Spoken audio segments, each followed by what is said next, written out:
Hello again, welcome to PaintersBlock. I'm your host, Anthony Ryden, and today we will be covering my Armored Mega Gargant's leather. And I wanted to make a different type of leather. I'm sure it's already been done, but I couldn't find this tutorial in particular, so I wanted to make one myself. Of that old rustic type of leather you find on like those old couches or those old chairs or those old like cowboy leather boots. I wanted to get that type of look, and you can see I put it already on this leg right there.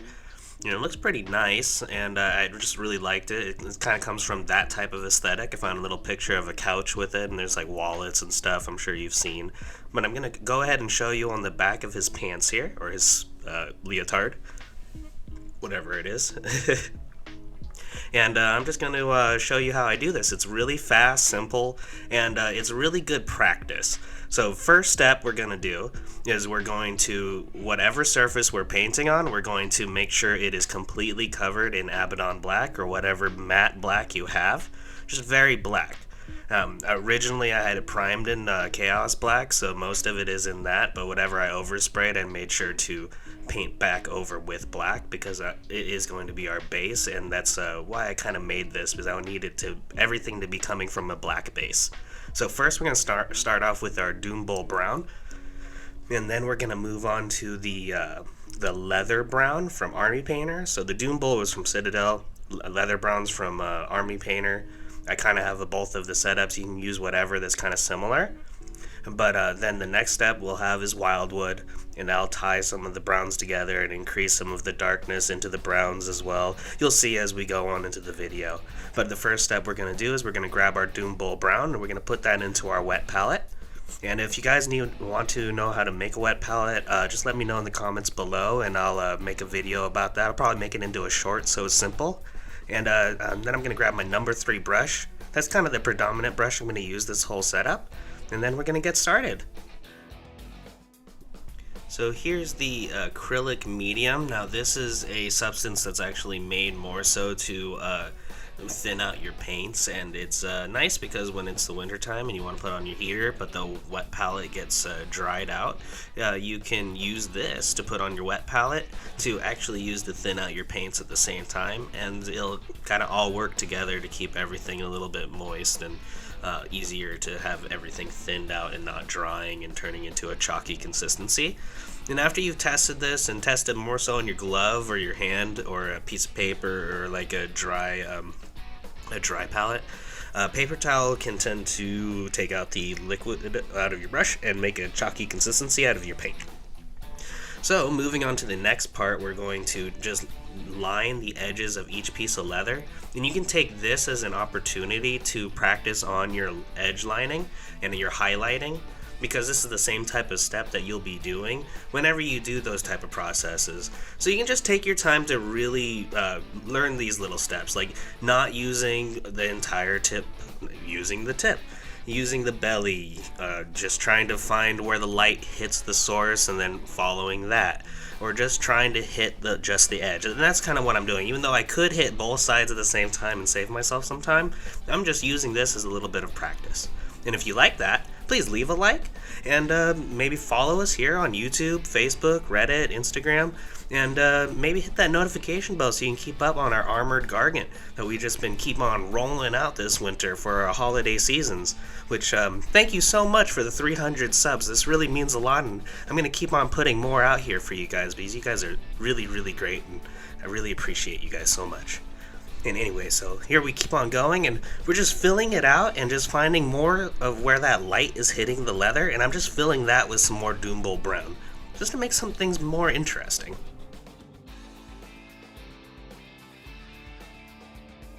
I said earlier, you can use this as a little bit of practice, and in this little moment you can kind of see really where the light is hitting the raised surfaces and the little in-betweens, and I'm just trying to find those little areas and paint them in and use this as a little bit of practice time or a little bit of me time.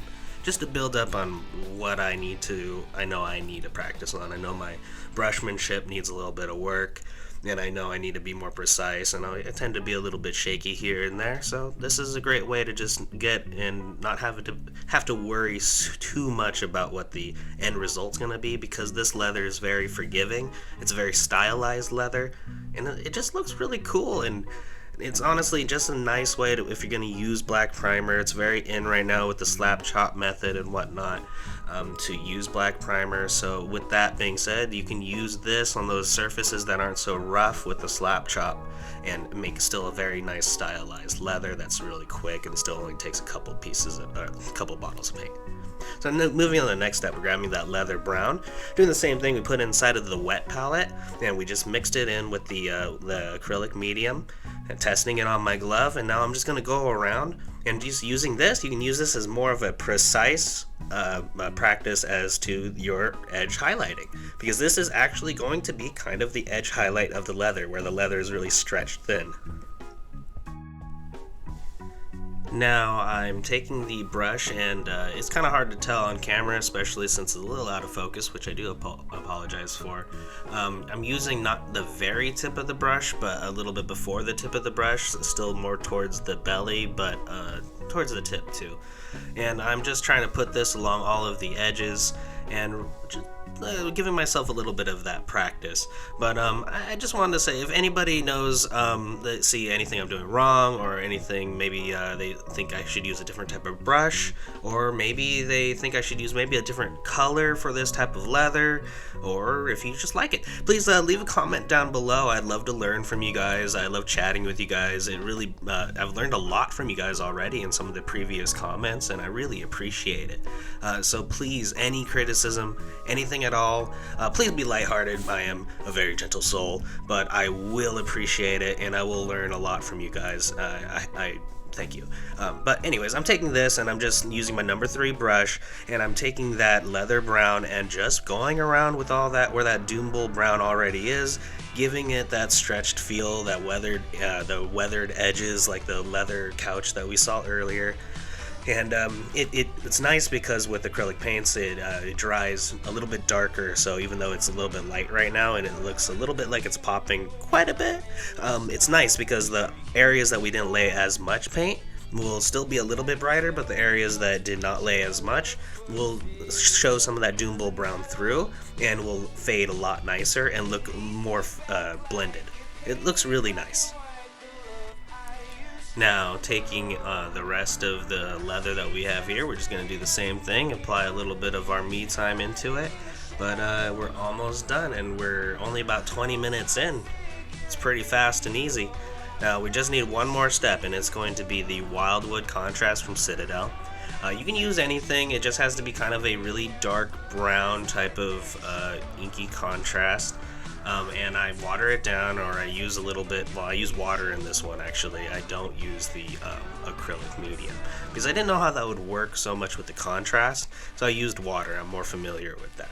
So I just mixed it with the water I already had in the wet palette sitting there, and I'm just going to grab some of that, and I'm going to start lining the edges in between, because we have some stitching there. That's just where the separation should be in the leather, because it's all paneled together, like he just got a bunch of things and sewed it together, which I love. So we're just going to try to give a little bit more to that definition on the in-between. You can go in, you can paint little stitches with a little bit of a lighter color or whatever you want it to pop. I'm trying to stay away from that for now, and I'll put that in later if I feel like it'll look nice. I have a very busy model here, and I'm very worried about over-saturation in color. So I'm just trying to really blend in as many of the colors as I can before I know when I get into the armor, everything's going to start going pretty wild.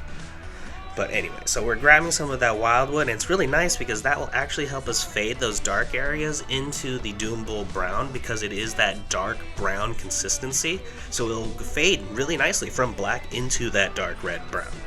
And you can just, it'll help you correct anything. Like if you notice your black areas are too small, you can start building into the Doom Bull brown and just fading in a little bit here and there. And you can just apply multiple layers of that if you need to, because the one layer won't cover it too much. 2, 3, then you'll start adding a very dark layer.